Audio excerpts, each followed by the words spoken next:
வணக்கம் மக்களே, நான் எம்ஜே ஸ்டோரி டெல்லர். அதிசய உலகம் அத்தியாயம் 9. வித்தை. காலை நேரம். சூரியன் பயிற்சி பள்ளி, வெளிப்புற மைதானம். ஆதித்தன் யாழியின் உடல் உருமாற்ற வித்தையை பயிற்சி செஞ்சுட்டு இருந்தான். ஆதித்தன் வாசி நினைவு நிலையை அடைஞ்ச பிறகு உடல் உருமாற்ற வித்தையை தொடர்ந்து 12 முறை செய்யறது ஆதித்தனுக்கு பெரிய கடினமான செயலா இல்லை. நேற்று நிலாவை சந்திச்ச பிறகு ஆதித்தன் உன்னை நல்லா புரிஞ்சுக்கிட்டான். நான் ரொம்ப பலகீனமா இருக்கேன். இதுதான் ஆதித்தன் மனசுல ஓடிட்டு இருந்த ஒரே எண்ணம். அவன் நேற்று நிலா கிட்ட சொன்ன மாதிரி அந்த திடீர் தாக்குதலை நிலாக்கு பதில் வேற யாராவது பண்ணியிருந்தா ஆதித்தன் கதை அப்பவே முடிஞ்சிருக்கும். நேற்று ஆதித்தன் அவனோட குடிலுக்கு வந்த பிறகு யோசிச்சதெல்லாம், நான் ரொம்ப பலகீனமா இருக்கேன், நிலா என்னோட தோழி, அதனால என்னை விட்டுட்டா. இதே மாதிரி சம்பவம் வெளி உலகத்துல நடந்தா அங்க நிலாவை விட சக்தி வாய்ந்த எதிரிகளும் ஆபத்தான எதிரிகளும் நான் சந்திக்க வேண்டியது இருக்கும். அப்ப நான் கண்டிப்பா செத்துருவேன். நான் பலசாலி ஆகணும் அப்படின்ற எண்ணம் ஆதித்தன் மனசுல ரொம்ப ஆழமா பதிஞ்சுது. அதனால ஆதித்தன் இன்னைக்கு இன்னும் கடுமையா பயிற்சி செஞ்சுட்டு இருந்தான். சீக்கிரமாவே யாழியின் உடல் உருமாற்று பயிற்சியை 12 முறை முடிச்சுட்டு யாழியின் தவ வித்தையை மதியம் வர பண்ணிட்டு இருந்தான். பிறகு தவ பயிற்சியை நிறுத்திட்டு கொஞ்ச நேரம் அமைதியா உட்காந்து எப்படி இன்னும் பலசாலி ஆகிறதுன்னு யோசிச்சுட்டு இருந்தான். தவாற்று நிலையை உடனுக்குடனே அதிகரிக்க முடியாது, அதுக்கு நேரம் எடுக்கும். அப்படியே சில ரகசிய வழிமுறைகள் மூலமா அதிகரிச்சாலும் அதனோட பின்விளைவா அந்த முறைகளை பயன்படுத்தும் தவசின் எதிர்கால தவப்பாதை பாதிப்படையும்.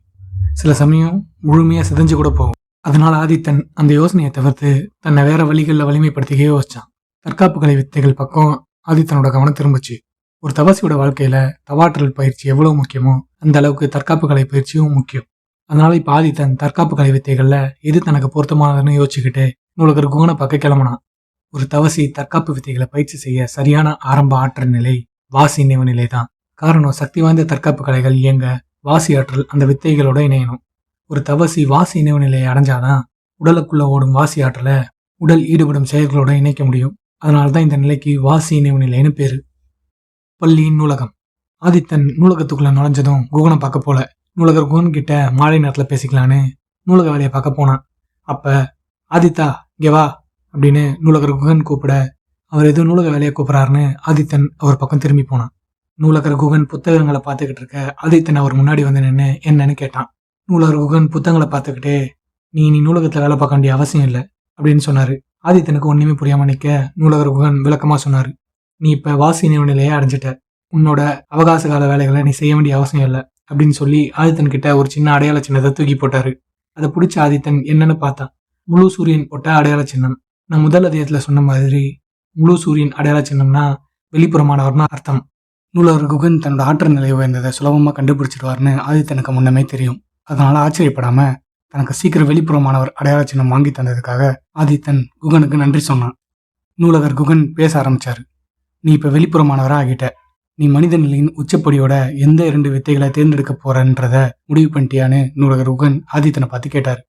இந்த பள்ளியில மாணவர்கள் தங்களுக்கு கொடுக்கப்பட்ட அடிப்படை வித்தைகள் மூலமா பயிற்சி செஞ்சு வெளிப்புறமானவரா நிலை உயர்ந்த பிறகு பள்ளி அந்த மாணவர்களுக்கு அவங்க சுய விருப்பப்படி 2 வித்தைகளை நூலகத்துல இருந்து இலவசமா தேர்வு செஞ்சு பயிற்சி செய்ய அனுமதிக்கும். இந்த தவ உலகத்துல வித்தைகளின் ஆற்றல் நிலையை 3 வகைகளா பிரிக்கிறாங்க. மனித நிலை வித்தைகள், பிறகு அதைவிட ஆற்றல் மிகுந்த ஆத்ம நிலை வித்தைகள், பிறகு அதைவிட ஆற்றல் மிகுந்த புனிதர் நிலை வித்தைகள். இதுலயும் ஒவ்வொரு நிலையிலும் 3 படிநிலைகள், ஆரம்பப்படி, இடைப்படி, உச்சப்படின்னு இருக்கு.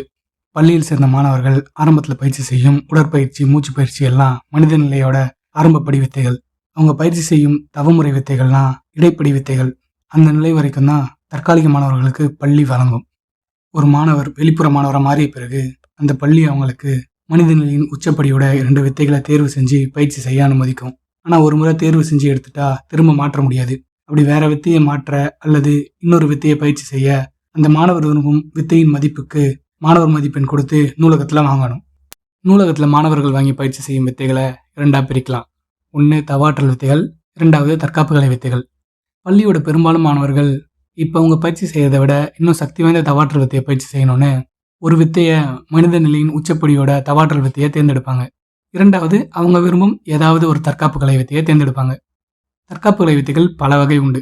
ஆயுத சண்டை, உடற்சண்டை, வேகம், இந்த மாதிரி. இதுல இன்னொரு விதமானவர்களும் இருக்காங்க. பள்ளியின் முதன்மை ஆசிரியர்கள் யாராவது சிறந்த மாணவர்களை அவங்களுக்கு பிடிச்சி போய் அவங்கள தங்களோட நேரடி மாணவர்களை மாத்திக்கிட்டு 3வதா அவங்களுக்கு ஒரு சிறந்த வித்தையை கொடுப்பாங்க. அந்த வித்தை எந்த நிலை வித்தையா வேணாலும் இருக்கலாம். அது அந்த ஆசிரியரை பொறுத்து.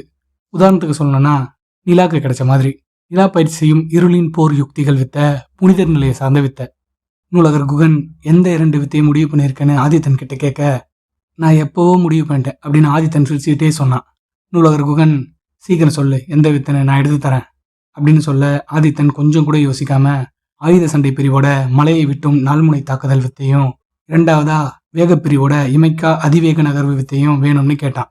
ஆதித்தன் முன்பு நூலகத்தில் வேலை பார்க்கும்போது நூலக பதிவேட்டில் இருக்கும் வித்தைகளை பற்றி நன்கு தெரிஞ்சு வச்சிருந்தான். அதனால 2 வித்தைகளை தேர்வு செய்ய சொல்லும்போது இந்த 2 வித்தைகளை முடிவு பண்ணான்.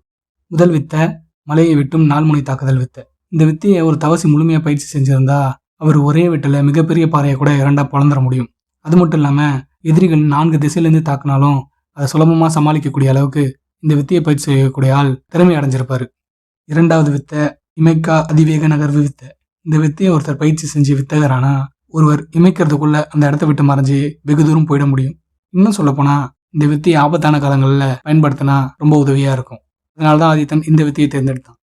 ஆதித்தன் வேணும்னு சொன்ன அந்த 2 வித்தைகளை கேட்டதும் நூலகர் குகன், இவன் கூட புத்திசாலித்தனமாக தான் வித்தைகளை தேர்வு செஞ்சிருக்கான், இருந்தாலும் அப்படின்னு மனசுக்குள்ள யோசிச்சுட்டு ஆதித்தனை கீழேயே காத்திருக்க சொல்லிட்டு நூலகர் குகன் 2ஆம் தளத்துக்கு போனாரு.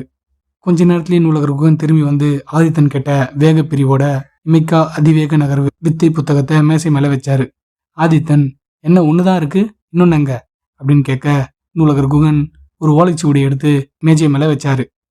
ஆதித்தன் அந்த ஓலைச்சுவடியை கையில் எடுத்து பார்த்து அதோட பேரை படிச்சான். நிகரில்லா குத்துவரிசை அப்படின்னு அதோட பேர் போட்டிருந்தது. ஆதித்தன் உடனே, இது நான் கேட்ட வித்தை இல்லையே, இதை ஏன் கொடுக்குறீங்க அப்படின்னு கேட்க, நூலகர் குகன், அந்த வித்தையை விட நீ இந்த வித்தையை பயிற்சி பண்ண நல்லா இருக்கும்னு எனக்கு தோணுச்சு, அதான் கொடுத்தேன். நீ இந்த 2 வித்தையை பயிற்சி பண்ணு அப்படின்னு சொல்லி நூலகர் குகன் அவரோட இருக்கையில உட்காந்து அவரோட புத்தகத்தை படிக்க ஆரம்பிச்சாரு. ஆதித்தன் உடனே, விளையாடாதீங்க, நான் கேட்ட வித்தையை கொடுங்க அப்படின்னு சொல்ல, நூலகர் குகன் ஆதித்தன் தலையிலேயே புத்தகத்தால ஒரு தட்டு தட்டி, இந்த வித்தையை நான் உன்னை பயிற்சி பண்ண சொன்னா நீ பண்ணணும், அதை விட்டுட்டு மாத்தி கொடுங்கலாம் கேட்கக்கூடாது, போய் ஒழுங்கா பயிற்சி பண்ணு அப்படின்னு ஆதித்தனை விரட்டினாரு. ஆதித்தன் வழியில தலையை தேய்ச்சிக்கிட்டு, பெரியவரே வெறுப்பேத்தாதீங்க, எனக்கு பிடிச்ச 2 வித்தையை தேர்வு செய்யறது என்னோட உரிமை அப்படின்னு சொல்ல, நூலகர் குகன் ஆதித்தன் தலையில இன்னொரு தட்டு தட்டி, இது என்னோட நூலகம், இங்க நான் வைக்கிறது தான் சட்டம், இங்க யார் என்ன வித்தையை எடுத்து பயிற்சி பண்ணணும் அப்படின்றதோட இறுதி முடிவு நான் தான் எடுப்பேன் அப்படின்னு சொல்லி சிரிச்சாரு. ஆதித்தன் வழியில மறுபடியும் தலையை தேய்ச்சிக்கிட்டு, கொஞ்சமாச்சும் வயசுக்கு ஏற்ற மாதிரி நடந்துக்கிறீங்களா, இப்படி சின்ன பசங்களை கொடுமைப்படுத்துறீங்களே, இது ஒரு பெரிய மனுஷனுக்கு அழகா அப்படின்னு கேட்க, நூலகர் குகன், இப்ப இந்த 2 வித்தைகளை எடுத்துட்டு போறியா இல்ல இதையும் பிடிங்கிட்டு அனுப்புவா அப்படின்னு சொன்னாரு. ஆதித்தன் உடனே அந்த 2 வித்தை உள்ள புத்தகம் மற்றும் ஓலைச்சுவடியை கையில் எடுத்துக்கிட்டு, ஆதித்தன், இரு பெருசு, இன்னும் ஒரு நாள் கவனிச்சுக்கிறேன் அப்படின்னு முணுமுணுத்தான். சட்டுன்னு நூலகர் குகன் நிமிந்து பார்த்து, என்ன சொன்ன அப்படின்னு கேட்க, ஆதித்தன் எதுவுமே சொல்லலையே அப்படின்னு சொல்லிட்டு உடனே அந்த இடத்துல இருந்து ஓடுனான். ஆதித்தன் போனதுக்கு பிறகு நூலகர் குகன் மறுபடியும் அவரோட புத்தகத்தை படிக்க ஆரம்பிச்சாரு. வெளிப்புறமானவர் தங்குமிடம். ஆதித்தன் இப்ப வெளிப்புறமானவரா மாறிட்டதுனால அவன் இன்னமும் தற்காலிக மாணவர் பகுதியில் இருக்க வேண்டிய அவசியம் இல்லை. வெளிப்புற மாணவர் விடுதியில தனக்கு ஒதுக்கப்பட்ட அறைக்கு ஆதித்தன் வந்தான். அவனோட தங்குமிடம் மற்ற விவரங்கள் எல்லாமே ஆதித்தனோட வெளிப்புற மாணவர் அடையாள சின்னத்துக்கு பின்பகுதியில விவரமா போட்டிருந்தது. ஆதித்தனுக்கு ஒதுக்கப்பட்டிருந்த அறை ஒருவர் தங்கக்கூடிய அளவுக்கு ஒரு சிறிய அறை, ஒரு மேசை, நாற்காலி, கட்டில் இருந்தது. ஆதித்தன் அவனோட பொருட்களை அறையில அடுக்கி வச்சதுக்கு பிறகு கட்டில் ஏறி உட்கார்ந்தான். இந்த இடம் ஆதித்தன் முன்ன இருந்த குடிலுக்கு எவ்வளவும் மேலா இருந்தது. ஆதித்தன் உடனே அவன் நூலகத்திலிருந்து கொண்டு வந்த அந்த 2 வித்தைகளை எடுத்து ஒன்னொன்னா படிக்க ஆரம்பிச்சான். ஆதித்தன் முதல்ல எடுத்து படிக்க ஆரம்பிச்ச வித்தை இமைக்கா அதிவேக நகர்வு வித்தை தான். இந்த வித்தையில மொத்தம் 18 அடிமுறைகள் இருந்தது. ஒரு நபர் வாசியின் மூலமா உடலில் உள்ள பாகங்களுக்கு ஆற்றலை செலுத்தி உடலின் வேகத்தை அதிகப்படுத்துறதுக்கான பயிற்சிகள் தான் எல்லாமே. அந்த வித்தைப்படி முதல்ல வாசி ஆற்றலை கால்களின் முக்கிய வர்ம புள்ளிகளுக்கு கடத்தி அங்குள்ள தசைகளை வலிமைப்படுத்தணும். பிறகு அந்த வித்தையின் 18 அடிமுறை நகர்வுகளையும் தொடர்ந்து பயிற்சி செஞ்சு உடலை அந்த நகர்வுகளுக்கு பழக்கப்படுத்தணும். இப்படி தொடர்ந்து பயிற்சி செஞ்சுட்டே இருந்தா அந்த வித்தையின் வித்தகர் ஆகலாம். அப்போ தேவைப்படும் தருணத்துல நினைக்கும் நொடி பொழுது அந்த வித்தையை பயன்படுத்த முடியும். ஆதித்தன் இமைக்கா அதிவேக நகர்வு வித்தையை படிச்சு புரிஞ்சுக்கிட்ட பிறகு 2வதா நூலகர் குகன் வற்புறுத்தி கொடுத்த அந்த நிகரில்லா குத்துவரிசை வித்தையை எடுத்து பார்க்க ஆரம்பிச்சான். நான் பயிற்சி செய்ய நினைச்சது வால் சண்டை வித்தை, ஆனா நூலகர் குகன் நான் இந்த வித்தையை பயிற்சி செய்யணும்னு கொடுத்திருக்காரு. கொஞ்சம் வருத்தமா தான் இருக்கு. இருந்தாலும் நூலகர் குகனே இந்த வித்தையை தேர்வு செஞ்சு கொடுத்திருக்காருன்னா இந்த வித்தை சாதாரணமான வித்தையா இருக்க முடியாது.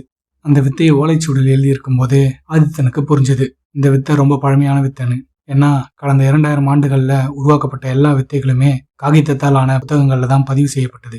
அதனால இந்த வித்தை கண்டிப்பா 2000 வருடங்களுக்கு முந்தையதா தான் இருக்கணும்னு ஆதித்தன் தோராயமா கணிச்சான். ஆதித்தன் அந்த வித்தையை படிக்க ஆரம்பிச்சான். இதுல மொத்தமாவே 8 விதமான தாக்குதல்கள் மட்டும்தான் இருக்குன்னு இந்த வித்தையின் முன்னுரையில போட்டிருந்தது. அந்த 8 விதமான தாக்குதல்கள்: 1.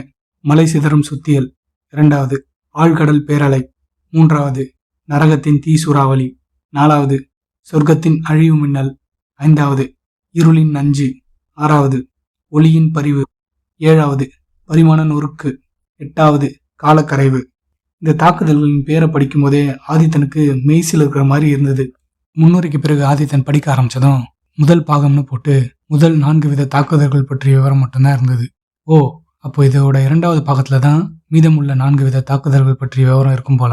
சரி, இப்போ இதை மட்டும் பயிற்சி பண்ணுவோம், பிறகு நூலகர் குகன் கிட்ட இதை பத்தி கேட்போம் அப்படின்னு ஆதித்தன் முடிவு பண்ணான். ஆதித்தன் இந்த 2 வித்தைகளையும் படிச்சு புரிஞ்சுக்கவே அவனுக்கு நடுராத்திரி ஆயிடுச்சு. அதனால ஆதித்தன் காலையில பயிற்சி செய்யலான்னு அவனோட புத்தகம் மற்றும் ஓலைச்சுவடியை ஓரமா வச்சுட்டு கட்டில்ல படுத்தான். ஆதித்தனோட அந்த பழைய வைக்கோல் மெத்தையை விட இந்த கட்டில் மெத்தை நல்லா இருக்க ஆதித்தன் படுத்த உடனே தூங்கிட்டான். ஆதித்தன் வழக்கம் போல அதிகாலை சீக்கிரம் எழுந்து வெளிப்புற மைதானத்துக்கு போனான். அங்க வெளிப்புற மாணவர்கள் பயிற்சி செஞ்சுட்டு இருக்கும் இடத்துக்கு பக்கத்துல அதிவேக நகர்வு அடிமுறை வித்தையை பயிற்சி செஞ்சுட்டு இருந்தான். இதை பார்த்த சில வெளிப்புற மாணவர்கள் ஆதித்தன் ஏன் நம்ம பக்கத்துல பயிற்சி செஞ்சுட்டு இருக்கான்னு கேட்டாங்க. ஆதித்தன் வாசி இணைவு நிலையை அடைஞ்சு நேத்தே வெளிப்புற மாணவர் பிரிவுக்கு வந்துட்டான் அப்படின்னு ஒரு குரல் கேட்டுச்சு. யாரும் திரும்பி பார்க்க அங்க வலிமையான உடலும் வெண்மையான நிறமும் கம்பீரமான முகமும் ஒரு கையில ஈட்டி பயிற்சி ஆயுதத்தை வச்சுக்கிட்டு ஒரு இளம் மாணவன் நின்றுட்டு இருந்தான். இவன் தான் பாரிவேலன். பாரி ஆதித்தனோட பள்ளியில் சேர்ந்த மாணவர்கள்ல பாரியும் ஒருத்தன். ஆரம்ப காலத்துல ஆதித்தனுக்கு சவாலா இருந்த சில மாணவர்கள்ல பாரி முக்கியமான ஆள். இந்த ஒட்டுமொத்த வெளிப்புற மாணவர் குழுவின் தலைவன் இந்த பாரி. ஆதித்தன் பத்தி பேசின மாணவர்கள் பாரியை பார்த்ததும் மரியாதையா அவனுக்கு வணக்கம் சொல்லிட்டு அங்கிருந்து போனாங்க. ஆதித்தன் பயிற்சி செய்யறத பார்த்துட்டு இருந்த பாரி மனசுக்குள்ள, என்னோட போட்டியால் நான் இழந்துட்டேன்னு நினைச்சேன், இனி ஆட்டம் கலகட்டும் அப்படின்னு யோசிச்சுட்டு பாரி அவனோட பயிற்சியை ஆரம்பிச்சான். பாரி இப்படி ஆதித்தனை பத்தி நினைக்க காரணம், ஆதித்தன் பள்ளியில சேர்ந்த புதுசுல தான் சிறந்த தவசி ஆகணும்னு சொல்லிக்கிட்டு கடுமையா தொடர்ந்து உடற்பயிற்சி, சண்டை பயிற்சி, தவாற்றல் பயிற்சின்னு ஓடிக்கிட்டே இருப்பான். இதை பார்த்த பல சக மாணவர்கள், என்ன சாதாரணமான இவனை இப்படி பயிற்சி பண்றான், நம்மளால முடியாதா அப்படின்னு பல மாணவர்கள் ஆதித்தனை தொடர்ந்து கடுமையா பயிற்சி பண்ண ஆரம்பிச்சாங்க. இதனால அமரர் சூரியர் பள்ளியின் எல்லா வருட மாணவர்களையும் விட ஆதித்தன் சேர்ந்த வருட மாணவர்களின் ஆற்றல் சீக்கிரமாகவே அதிகரிச்சது. பிறகு பல மாணவர்கள் சவால் சண்டையில ஆதித்தனை தோக்கடிக்க முயற்சி பண்ணாங்க. ஆனா ஒரு சிலரால மட்டும்தான் ஆதித்தனுக்கு சரிக்கு சமமா இருக்க முடிஞ்சது. அதுல ஒரு ஆள் இந்த பாரிவேலன். பாரி ஆதித்தனை தனக்கு சிறந்த போட்டியாளனா நினைச்சான். அதனால என்ன ஆனாலும் ஆதித்தன் கூட நான் போட்டியில பின்னடைவு அடைஞ்சிடக்கூடாதுன்னு இதுவரை பாரி பயிற்சி செய்யாத அளவு ஒவ்வொரு முறையும் கடுமையா பயிற்சி செஞ்சான். இது பாரிக்கு ரொம்ப பிடிச்சிருந்தது. ஆனா எப்ப ஆதித்தனோட ஆற்றல் நிலை முடங்கி போச்சோ அப்ப வருத்தப்பட்ட ஒரு சிலர்ல பாரியும் ஒருத்தன். தன்னோட சிறந்த போட்டியாளனை இழந்துட்டேன்னு பாரிக்கு கடுமையான வருத்தம். அதன் பிறகு அவனோட பயிற்சி சாதாரணமாகவே இருந்தது. 1.5 வருடம் இப்படியே போக திடீர்னு சில நாட்களுக்கு முன்னாடி ஆதித்தன் உடல் வலிமை 7வது படிநிலை அடைஞ்சிட்டான், சவால் சண்டையில 3 முறை வென்றுட்டான் அப்படின்னு கேள்விப்பட்டதும் பாரிக்கு விவரிக்க முடியாத ஒரு வகையான மகிழ்ச்சி, உற்சாகம். ஏதோ தொலைச்ச பொருள் திரும்ப கிடைச்சது மாதிரி. பாரி வெளிப்புற மாணவர் குழுவின் தலைவனா இருக்கிறதுனால ஆதித்தன் நேற்று வெளிப்புற மாணவரான செய்தி பாரிக்கு தெரிய வந்தது. இதை கேட்டதும் பாரியின் கண்கள்ல உற்சாகமும் போட்டி மனப்பான்மையும் வெளிப்பட்டது. இதனால உத்வேகம் அடைஞ்ச பாரி காலையில எழுந்த உடனே பயிற்சியை தொடர மைதானத்துக்கு வந்தான். ஆனா இங்க வந்தா ஆதித்தன் எல்லாருக்கும் முன்னாடி வழக்கம் போல சீக்கிரம் வந்து பயிற்சி எடுத்துட்டு இருந்தான். ஆதித்தன் மைதானத்துல மதியம் வர இமைக்கா அதிவேக நகர்வு வித்தையை பயிற்சி செஞ்சுட்டு இருந்தான். மதிய உணவுக்கு பிறகு பள்ளியின் பயிற்சிக்கான காட்டுப்பகுதிக்கு போய் அங்கேயும் கொஞ்ச நேரம் அதிவேக நகர்வு வித்தையை பயிற்சி செஞ்சான். பிறகு நிகரல்லா குத்து வரிசையின் முதல் குத்து முறையை பயிற்சி செய்ய அதனோட வழிமுறைகளை நினைவுபடுத்தினான். முதல் குத்துமுறை மலை சிதறும் சுத்தியல். இந்த தாக்குதலை பயிற்சி செய்யும் தவசி முதல்ல மனதால தன்னை நிலத்தை போல நிலையாகவும் வலிமையாகவும் இருக்கிறதா நினைச்சுக்கணும். பிறகு உடல்ல இருக்கும் இயற்கை தத்துவ ஆற்றல்கள்ல வாசி ஆற்றலை பயன்படுத்தி நிலத்தின் ஆற்றல் விதியை அதிகரிக்கணும். பிறகு அதிகரிக்கப்பட்ட அந்த நிலத்தின் ஆற்றல் விதியை சிந்தனை மூலமா முன்னங்கைகளுக்கு கொண்டு வந்து அதை வலிமைப்படுத்தணும். இதனால அந்த கை இரும்பு மாதிரி வலிமை அடையும். இந்த வித்தியை கைவல்யம் பண்ண ஒரு சக்தி வந்து தவசி தாக்கினா மிகப்பெரிய மலைகளும் இருந்த இடம் தெரியாம பொடி பொடியா சிதறிடும். இந்த வித்தியின் செய்முறையை கேட்க சுலபமா இருக்கிற மாதிரி அதை பண்ண முடியாது. அதனால ஆதித்தன் முதல்ல வாசி ஆற்றலை பயன்படுத்தாம சாதாரணமா அந்த வித்தையின் அடிமுறையை மட்டும் கொஞ்ச நேரம் பயிற்சி பண்ணி உடலை அதுக்கு பழக்கப்படுத்தினான். பிறகு கண்களை மூடி தன்னை நிதானப்படுத்திக்கிட்டு வாசியின் மூலமா உடலில் உள்ள நிலத்தின் இயற்கை ஆற்றல் விதியை உணர முயற்சி செய்தான் ஆதித்தன். இந்த இடத்தோட இந்த அத்தியாயம் முடியுது. உங்களுக்கு இந்த கதை பிடிச்சிருந்ததுன்னா லைக் பண்ணுங்க, ஏதாவது சொல்லணும்னு தோணுச்சுன்னா கமெண்ட் பண்ணுங்க. அப்புறம் நம்மள மாதிரியே மாயாஜலம், தற்காப்பு கலை, கற்பனை கதைகள் பிடிச்ச உங்கள் நண்பர்களுக்கு இந்த கதையை ஷேர் பண்ணுங்க. மறுபடியும் உங்களை அடுத்த அத்தியாயத்தில் சந்திக்கிறேன். அதுவரை நன்றிகளுடன் எம்ஜே ஸ்டோரி டெல்லர்.